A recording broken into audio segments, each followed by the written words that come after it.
শীতের পিঠা খেতে আমি মামার বাড়ি যাই, যত খুশি খাবো আমি যদি মজা পাই। আসসালামু আলাইকুম, আমি নাদিরা আহমেদ, নুসাইবা রান্নাঘর থেকে সুস্বাগত। আপনারা সবাই ভালো আছেন? আমার পরিবারের সবাই ভালো আছে আলহামদুলিল্লাহ। আজকে আপনাদের মাঝে আরও একটা রেসিপি নিয়ে হাজির হলাম, সেটা হলো দুধকুলি। এই শীতে কনকনা হাওয়াতে দুধকুলি খাবো না তাহলে কি হবে? চুলায় একটা হাঁড়ি বসিয়ে তার ভিতরে 2 কাপ পানি দিয়ে 1 চা চামচ লবণ দিয়ে ঢেকে দিলাম। পানিটা যখন বলক উঠে আসলো তখন 1 কেজি পরিমাণ চালের গুঁড়া নিয়ে ওই পানির ভিতরে ঢেলে দিলাম। তারপরে একটু ফাঁকা করে দিলাম, দিয়ে ঢেকে দিয়ে 10 মিনিট রেখে দিলাম। 10 মিনিট পর চালের গুঁড়াটাকে চামিচ দিয়ে নেড়ে চেড়ে একটু মিশিয়ে নিলাম। এই দেখুন আমার চালের গুঁড়ির খামিরটা কি সুন্দর সিদ্ধ হয়ে গেছে। এবার কিছুক্ষণ আরও 5 মিনিট ঢেকে রেখে একটা বলের ভিতরে ঢেলে নিলাম। বলের ভিতরে ঢেলে নিয়ে আমি একটু কুসুম গরম পানি অল্প অল্প করে নিচ্ছি আর খামিরটাকে ভালো মতো মথে নিলাম। এই দেখুন আমার খামিরটা মথা হয়ে গেছে। এবার এটাকে একটা পাশে রেখে আবার চুলায় চলে গেলাম, যে একটা প্যানের ভিতরে 2 কাপ নারকেল কোড়া আর 1 কাপ গুড় নিয়ে ভালো মতো এটাকে নেড়ে চেড়ে মিশিয়ে নিলাম।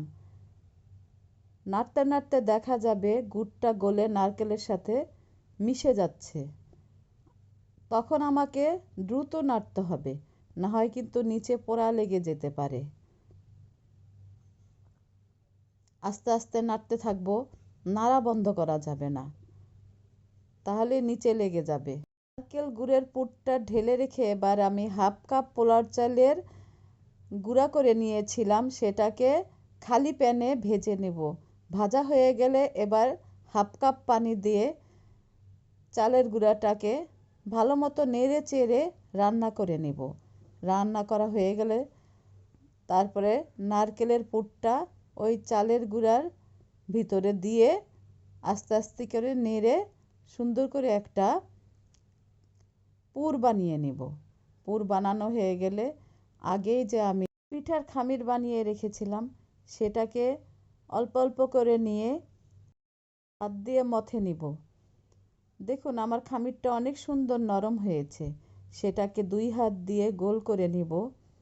গোল করে এবার এটাকে হাতে একটুখানি চালের গুঁড়া নিয়ে এটাকে পাতিলের আকারে করব।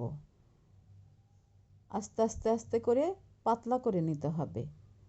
কুলি পিঠা এভাবে বানাইলে খুব সহজ হয়। অনেকে রুটি আকারে বানিয়ে তারপরে সেটার ভিতরে পুর দিয়ে পরে পিঠা বানায়, কিন্তু আমি এভাবেই বানাই। আমার কাছে এটাই সহজ মনে হয়। আর এটা দেখতেও আমার কাছে অনেক ভালো লাগে, মনে হয় কি একদম ফুলে ফুলে আছে, আর পিঠাগুলো দেখতেও সুন্দর লাগে। এভাবে আঙ্গুল দিয়ে আস্তে আস্তে করে চেপে চেপে চেপে চেপে ডিজাইন করতে হবে। অনেকে ডিজাইন করে না, কিন্তু আমার ডিজাইন না করলে আমার ভালো লাগে না। এর জন্য আমি সবগুলো পিঠা ডিজাইন করে নিলাম। এভাবে করে ডিজাইন করে নেবেন।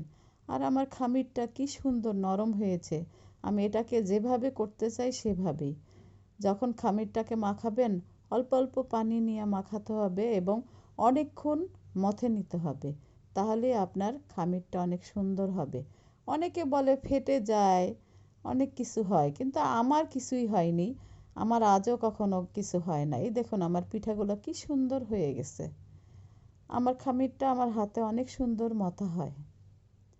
এবার একটা প্যানে আমি 1/2 কাপ গুড় নিয়ে নিলাম। তার ভিতরে 1/2 কাপ পানি দিয়ে এটাকে জাল করতে দিয়ে দিলাম চুলায়। লবণ 1/2 চা চামচ আর 2-3টা এলাচ দিয়ে গুড়টাকে কিছুক্ষণ জাল করে নিলাম। এবার ওই গুড়ের ভিতরে আমি পিঠাগুলো দিয়ে দিলাম। দিয়ে এটাকে একটা জোরে জাল দিয়ে পিঠাটাকে নেড়ে চেড়ে নিব।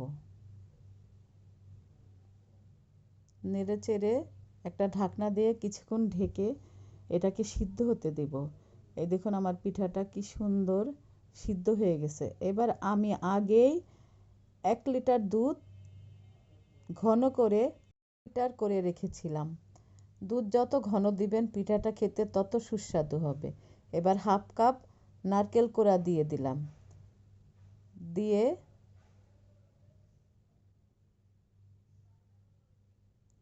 চামচ দিয়ে একটু নেড়ে চেড়ে দিব। নেড়ে চেড়ে ঢেকে আমি 20 থেকে 25 মিনিট রান্না করব। 25 মিনিট পর ফিরে আসলাম। এই দেখুন আমার পিঠাটা কি সুন্দর রান্না হয়ে গেছে এবং অনেক লোভনীয় হয়ে গেছে দেখতে। এবার একটা বাটিতে ঢেলে সাজিয়ে পরিবেশন করব। আমার পিঠাটা দেখতে কত লোভনীয় হয়েছে এবং খেতেও অনেক মজা হবে। তাই আপনারা এই পিঠা বানিয়ে খাবেন এবং আমার সাথে থেকে আমাকে লাইক, কমেন্ট, শেয়ার এবং সাবস্ক্রাইব করবেন। ফেসবুকে ফলো দিবেন। এই দেখুন আমি পিঠাটা একটা পিরিজে উঠিয়ে নিচ্ছি। সবাই আমরা এখন খাবো। কি সুন্দর নরম হয়েছে। অনেকে বলে দুধকুলি নাকি শক্ত হয়ে যায়। খামিরটা যদি ভালো মতো সিদ্ধ হয় এবং ভালো মতো মথা হয় তাহলে পিঠা ফাটবে না, শক্তও হয়ে যাবে না, আর দুধটাও জমে যাবে না। অনেকে বলে গুড়ের ভিতরে দুধ দিলে নাকি দুধটা ফেটে যায়। আমার মতো আপনারা গুড়টাকে আগে ভালো মতো জ্বালিয়ে নেবেন, তারপরে দুধ দিবেন, তাহলে কিছুই হবে না। পিঠাটা দেখতেও সুন্দর হবে এবং লোভনীয় হবে। আমরা সবাই দেখুন পিঠার বাটিটা খালি করে ফেলতেছি। সবাই নাকি অনেক মজা লেগেছে। আপনারা বানিয়ে খাবেন। আল্লাহ হাফেজ।